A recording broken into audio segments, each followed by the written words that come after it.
Like, share, and subscribe. And don't forget to hit the bell icon. Hello, dear viewers.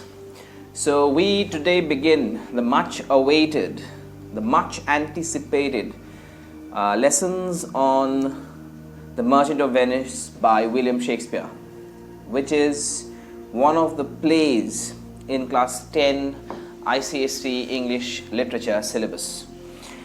Now, this medium of conducting these lectures for YouTube and putting it in the form of a video, I think it is a little difficult when it comes to explaining and understanding drama, because drama, and to understand it, to read it, to analyze it, you have to give it a lot of time, and time is something which I think won't help in making the videos concise and short and crisp. But if you feel it is worth it, if you feel there is something to extract from it, then I will be going with my way of teaching, and that is to actually analyze and explore every bit that can be explored from the text. Having said that, let us begin with The Merchant of Venice. Now, as far as Act 1, Scene 1 is concerned, before I go into the text, before I go into the introduction, let me talk about the play first. Now, William Shakespeare wrote his plays at around 1590s till 1606. Everyone is familiar with the dates. Now, what we have to realize is, to understand Merchant of Venice, which is a drama, it cannot be assumed or it cannot be read as a short story or a novel or a poem. Why? Because he had written the play, he had written the script so that people, characters, actors could go up on stage and could perform, could enact, could speak up and emote and react to a live audience. So when we study drama, when we study Shakespearean drama primarily, we have to take it as a drama, and if not enact at every instant, we have to at least imagine characters enacting it in front of us, and we have to behave as actors, we have to behave as the live audiences. Only then will Shakespeare really get interesting, and it will kind of slowly enter into our souls and our veins and our bodies. Otherwise, there is an exam coming, there is a assignment, there is a test, there is a whatever. For that, the books in the market are enough.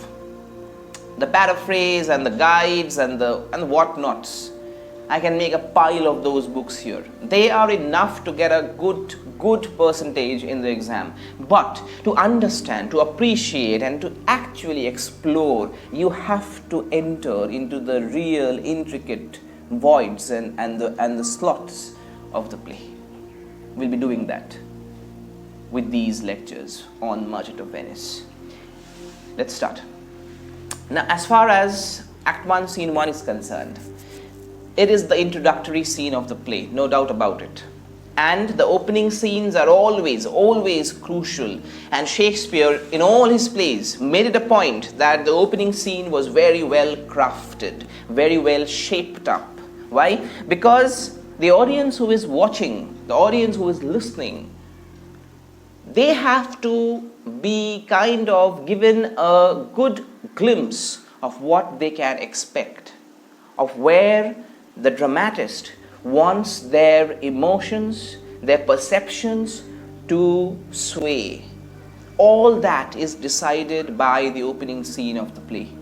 And here in Merchant of Venice, the opening scene takes place in Venice, a street.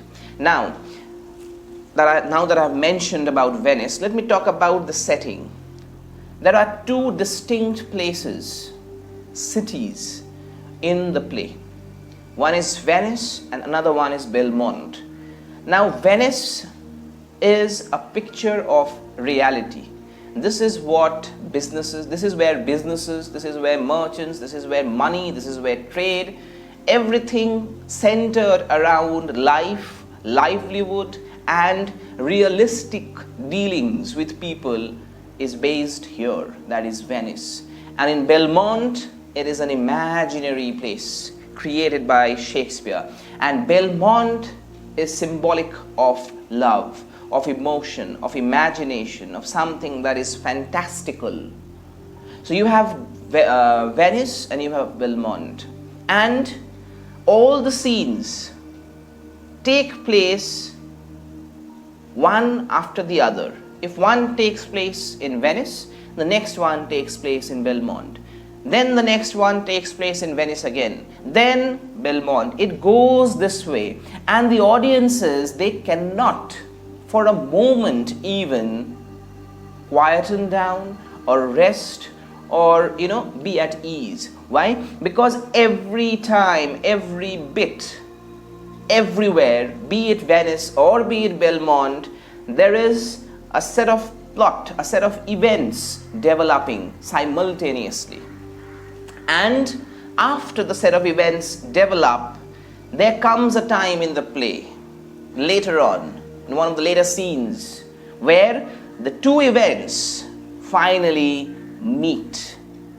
It's like two roads meeting into one highway, and that is how the play progresses towards the end, and then there is a resolution. So before we go into all that, you have to understand the opening scene has distinct features of a Shakespearean opening scene. Why? It brings us to the life, the livelihood, the nature of the characters. And the first theme that the opening scene portrays or successfully exemplifies is that of friendship. Antonio is melancholic, Antonio is sad, and who is the protagonist? The merchant of Venice in the title is this merchant. Although he is not so very overpowering a character, because through the course of the play we will find many other characters overpower Antonio. Antonio is inherently a good man, and he is loyal to his friends. He is helpful to them. Maybe his helpful nature has garnered him all these friends who are there around him, who want to try their best to ease his sadness. So there is a theme of friendship. Then there is a theme of trade and money, which is very, very, very evident in the opening scene. Because the characters of Salarino and Salarino, all these friends of his, they talk about money, they talk about trade, they talk about ships, they talk about merchandise, and they talk about the ships returning to Venice in time. Now, this aspect of the ships returning in time is going to play a very, very significant role through the course of the play. All that is introduced in the opening scene itself. Now, there are long drawn speeches, especially by Salarino and Salarino, describing about ships, describing about the dangers the ships can encounter, describing about the aspects of the merchant life, about the seafarers, the sailors, right? This was important because for the Shakespearean audience to kind of initiate into the play, they had to be kind of taken into that mold of sea life and merchants. These characters, the minor characters so-called, they help doing that. And in the opening scene, we find all the important characters from Antonio to Bassanio, and there is a mention of Portia. There is a beautiful description of Portia being the rich heiress in Belmont. So all major characters are introduced in the very opening scene. There is Lorenzo also, right? We get to know everyone, most of them. We don't get to know Shylock. We get to know most of them in the very opening scene. So from the next scene onwards, which takes place in Belmont, everyone is well settled and thorough with where and how the play is now being, initiated, directed, headed. Having said that, it takes place at Venice, in Venice, a street. Now enter Antonio, Salarino, and Salanio. Three characters, they enter the stage. Imagine this to be your stage. And Antonio says, the first speech, the first lines of Merchant of Venice. Antonio says, "In sooth, I know not why I am sad. Truly, I do not know why I am sad," he says. So from the very beginning, the first line of the drama, there is sadness, there is melancholy, there is confusion, there is this primary protagonist, the main character, who says he is sad and he does not know the reason of his sadness. He's confused, and Antonio, being a confused man, a complex kind of a character who is so good yet so vulnerable, is very, very, very significant and is central to the entire plot around which the play is developed. It says, "In sooth, I know not why I am so sad. It wearies me. You say it wearies you." It definitely makes me tired. It makes me weary. And you say, he's saying this to the friends, the two of them, it says it wearies you too. But how I caught it, found it, or came by it, and what stuff it's made of, whereof it is born, I am yet to learn. I do not know where I found it, where I got it, where I acquired it, or how and where it is born. I am unaware of it, he says. It here is the sadness. And such a want-wit sadness makes of me. Want-wit means something that is very idiotic, something that is very stupid and dumb. This want-wit sadness makes of me that I have much ado to know myself. I have very much trouble in knowing myself, in understanding myself, my feelings and emotions, he says. First speech, to which the friends react. Salarino speaks first. He says, "Your mind is tossing on the ocean." Important. So when I was talking about ships and seafarers and merchants, here you go. Your mind, Antonio, is tossing on the ocean like a ship that tosses when there is a kind of a turbulent sea. Your mind is tossing there in the ocean. Metaphor. There where your argosies with portly sail, like Cygnias and rich burghers on the flood. Argosies are merchant ships, big merchant ships. You have to underline these and be very thorough with these words, these meanings, because it can be asked in an exam. They can literally ask you, what does the expression argosies mean? Right? So argosies are big merchant ships. He says with portly sail, and portly means something that is stately, that is royal, that is regal. Portly sail is huge. The sails, the mast of those big merchant ships.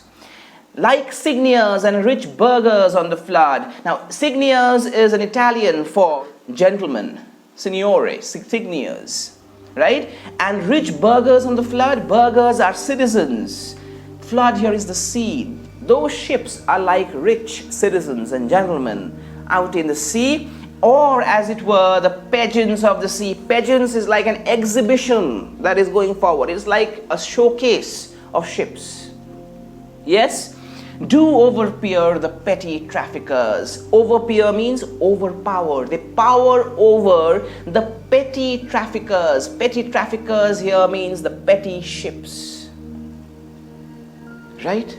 Such are the description of the ships, the big merchant ships called argosies. He says they tower over. It's like the merchant ships are huge, and the other petty boats, petty traffickers, they are very small, tiny in comparison to the large, huge size of the merchant ships, he says. Those ships that courtesy to them, do them reverence. Now those small petty traffickers, they show them respect and they show them courtesy as they fly by them with their woven wings. Woven wings, those merchant ships, they have huge tall sails, and those sails are generally made up of fabric woven together. So with those sails, they breeze past those petty traffickers, small commercial boats. The audience is listening with rapt attention. Okay, so he's talking about merchants. So he's talking about seas. Okay, so this is a character who is a merchant. fine, I'm understanding. So this is the perception that the audience is witnessing. Right? Let us go forward. There is another friend, Salanio. He says, believe me, sir. He's telling this to Antonio.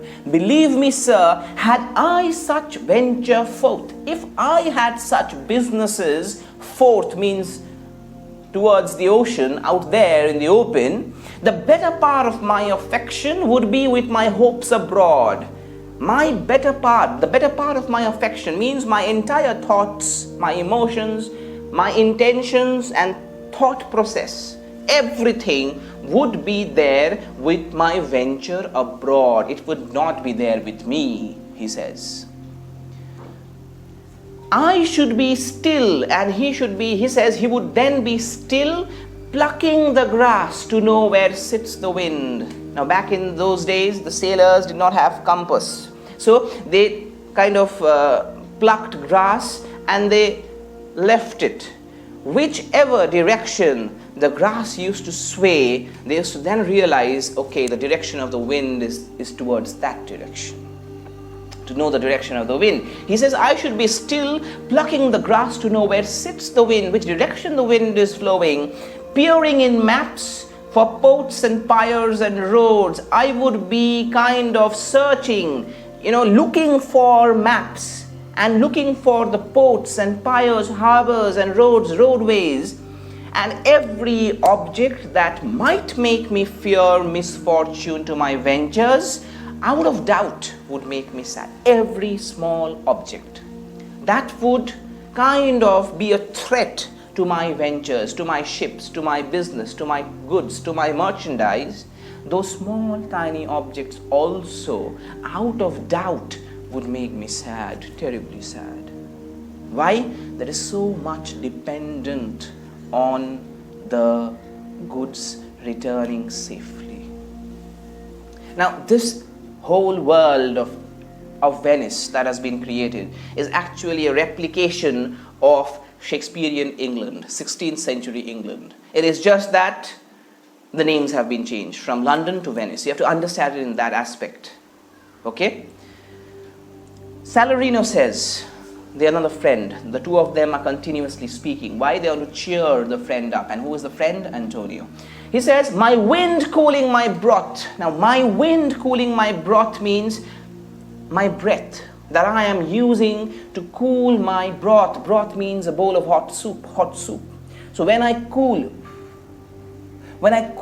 the hot soup of mine, that breath that I am exhaling onto the hot soup to cool it down, that breath would blow me to an ague, would cause me a fever, a shivering fit of fever. Why? Because it makes me think of the wind too great at sea might do, of the harm too great, of what a harm too great at sea might do.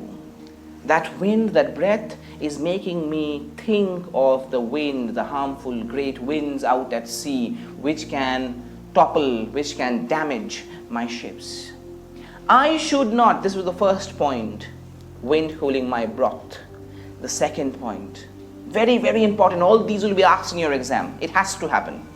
So, the second point says, I should not see the sandy hourglass run. Now, sandy hourglass, an instrument that was devised to measure time. They had the two kind of chambers, and the sand from top would take an exact 1 hour to kind of settle into the chamber, the container below.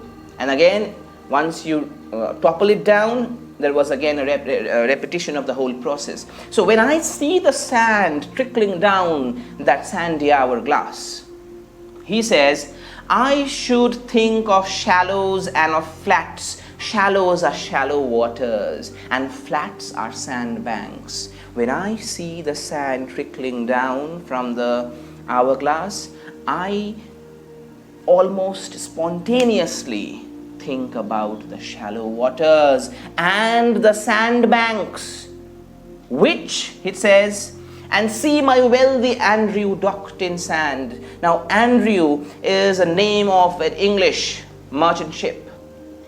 Although it is a male name, Andrew, but like the custom back then, Shakespeare refers to the ship as she, using a feminine gender to describe it. It says, when I think about sand trickling down, it takes me to the shallows, the shallow waters and the sandbanks, where I see my Andrew, wealthy Andrew, docked in sand. Means it has got stuck in sand, veiling her high top lower than her ribs.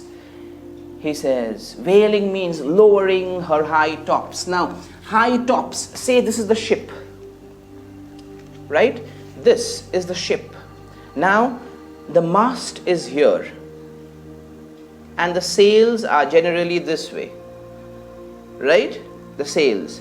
Now, when the ship has got stuck in the mud, in the sandbank, it's not able to move anymore. Naturally, it's as good as dead. So, the mast that is there, it is of no use. So the sails are lowered. They are lowered on the two sides. It says, veiling her high top lower than her ribs. Now what are ribs? These two sides of the ship, the one that is pointed and meets at the front, they are the ribs of the ship. And the high top is lowered lower than the ribs to kiss her burial. So that mast, it is lowered and it is almost there, touching the sandbank, touching the burial ground. Why? Because it is as good as death for the ship, for the wealthy Andrew. Then, third point, should I go to church, he says, and see the holy edifice of stone? Edifice is a stone building. When I go to church and see the stone building there, and not bethink me straight of dangerous rocks, which touching my gentle vessel's side would scatter all her spices on the stream, enrobe the roaring waters with my silks. He says, when I go to church and I see the stone building there, that stone building makes me think of the dangerous rocks back in the sea. And my gentle vessel, gentle, delicate vessel is a ship. When my gentle ship goes and collides or strikes, brushes against those dangerous rocks, what happens? It kind of is wrecked. And all the contents of the ship, all the spices and the silk that it is carrying, it scatters on the ocean, and the silk enrobes the sea. Enrobe means cover up. Enrobes the roaring waters with my silk. Then he says, and in a word, but even now worth this, and now worth nothing. Till a moment before, I had all those goods, the merchandise, the riches with me. It was mine.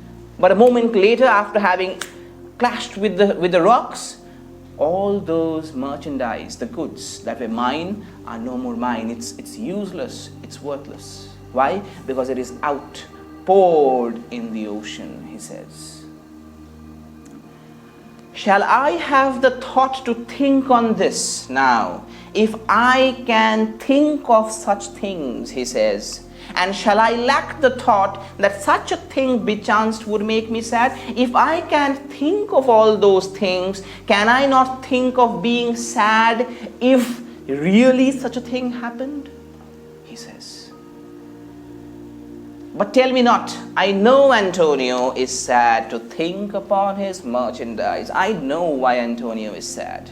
He is sad because he is thinking about his merchandise. So the two of them, the two friends, after having spoken these elaborate speeches about sea, about ships, about merchandise, have now come to a conclusion that Antonio is sad because he is worrying, thinking about his merchandise. Merchandise are the goods that the ships are carrying. Antonio says, believe me, no. He says, no, not at all. Believe me, I thank my fortune for it. Why should I be sad? I thank my fortune for it.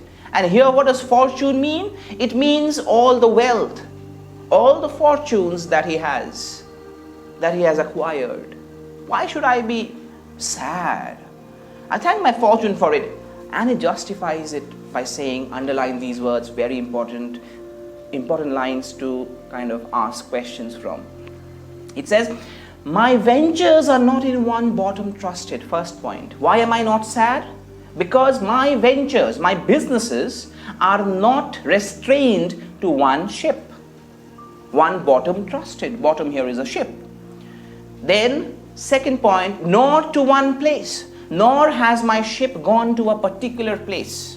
So if it has gone to a particular place, if there is a storm there, fine, that ship will wreck. But there are so many other ships everywhere. Those will definitely return. So why should I worry, he says. Not to one place.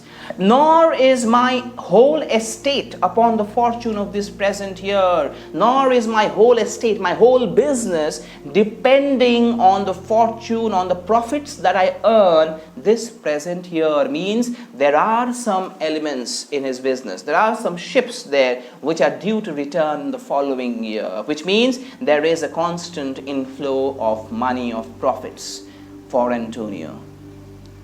Therefore, he says, after having listed the 3 points, he says, therefore, my merchandise makes me not sad.